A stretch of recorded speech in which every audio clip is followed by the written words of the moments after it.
In all battles, two things are usually required of the commander-in-chief: to make a good plan for his army, and secondly, to keep a strong reserve.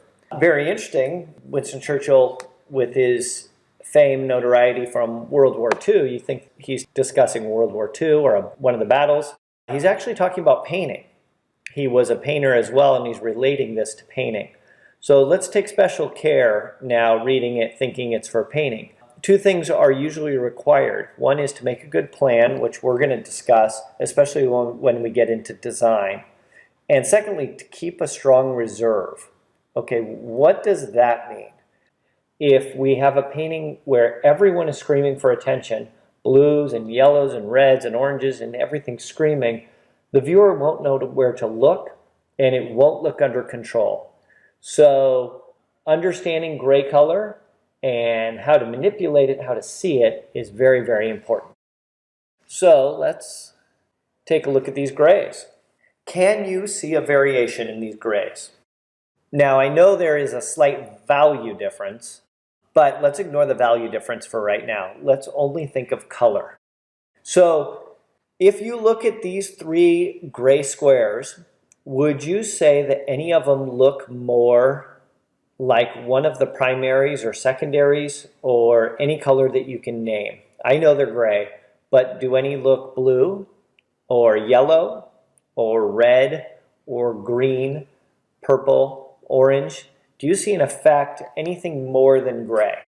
If you do, fantastic, you're already there. If you don't, let's build on that and see if we can't see a little more color. It's time to take off the veil. What do I mean by take off the veil? In our everyday lives, we have a lot more pressing issues a lot of times than to factor in all the different colors. For instance, you're driving to work, all shadows are just gray, right? Black, gray, whatever, they're just dark. Because you've got to get to your meeting, you've got to be thinking about everything you've been working on today, but as of today, they're no longer gray. They're no longer black. They have a color. There is a color to them. They are gray, but there is a color to that gray.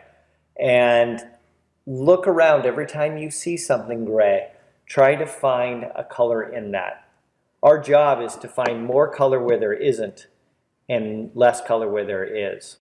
Let's start here with our primaries. We've got our primaries up here. Does this have any effect on those grays?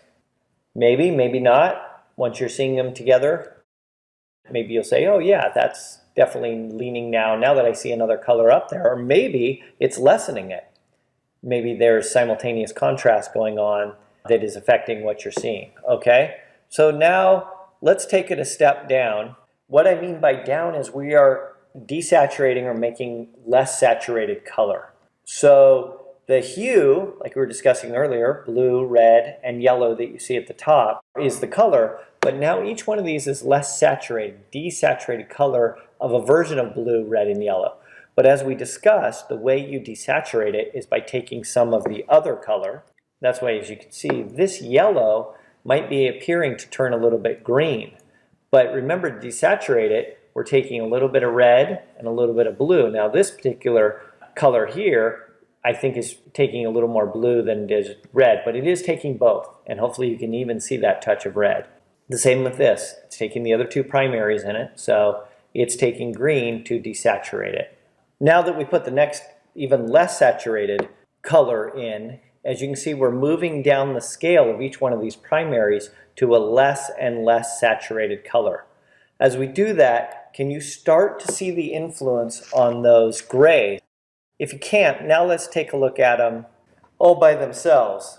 So now that you see them without all the different influences, but knowing that they were stepping down, can you see that this one has a slight variation of yellow? This one has a slight variation of red, and this has a slight variation of blue.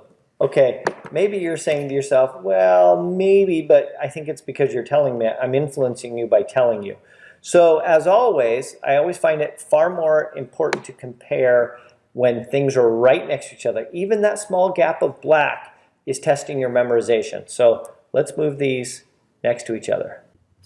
So now that you see them next to each other, can you see? Nothing's changed. All I've done is pull them next to each other. Can you really see? I certainly do. See that influence of the left one is blue. It's a gray, but it's a blue-gray. The middle one's red, and the far right one is yellow.